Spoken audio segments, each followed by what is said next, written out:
Once again, I have my Williams by Bachmann Norfolk Southern F3 that had just arrived. This time I decided to change the Wig-Wag circuit to run off of a DC battery, so I ordered a new one instead of running off the track power. It's the same as the last one was, just that it's done DC, so it runs on a 9-volt. I'll open up the locomotive and show you the inside.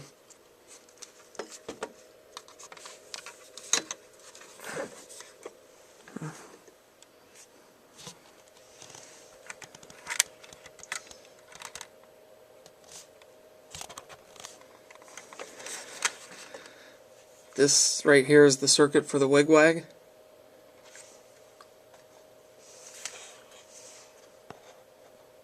And you follow the wires coming out of it, and it's where I have my ditch lights. There's the one, and here's the other. I just hot glued them in place. The two LEDs are 3mm. When I cut the holes in the front of the locomotive, I started with a real small micro bit and slowly worked my way up to 1/8 inch bit. And then put the LED in each spot. And at the same time I also changed the headlight. It's a 3mm warm white LED. And that runs to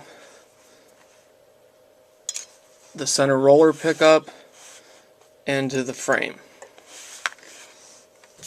And where I tied those in, I'll show you. The LED headlight, the one lead went right here to this screw, and the other lead went right there to the center roller. There's a screw head when you follow this existing red wire, and that's where the headlight gets powered. Now for the Wig-Wag, I hot glued the wire in place, and the push button to control it is mounted at the back end of the locomotive. There was an opening already that represented a window but had no window glass, so I just put the push button right through it. And that can be seen right here. And it's just that's the push button. I'll zoom in on it. See if it can show up better. Right there in that little square opening.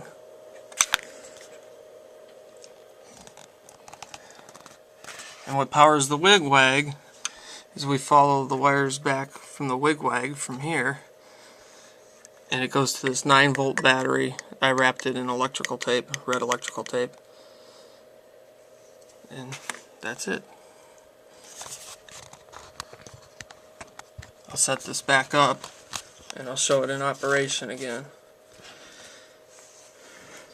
The reason I decided to switch the Wig-Wag to 9-volt is because the original one I had that ran off the track power, I wasn't realizing that I would run into a problem with anytime I stop the locomotive, anytime you interrupt the track power, the Wig-Wag sinks back to the off position.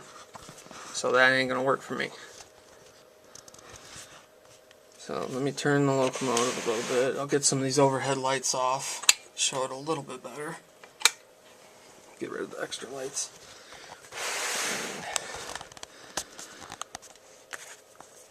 And right here is the LED from the Wig-Wag. One is here and the other is right there. And I will turn that on just by pushing the button on the back of the locomotive. And then there's the slow flashing.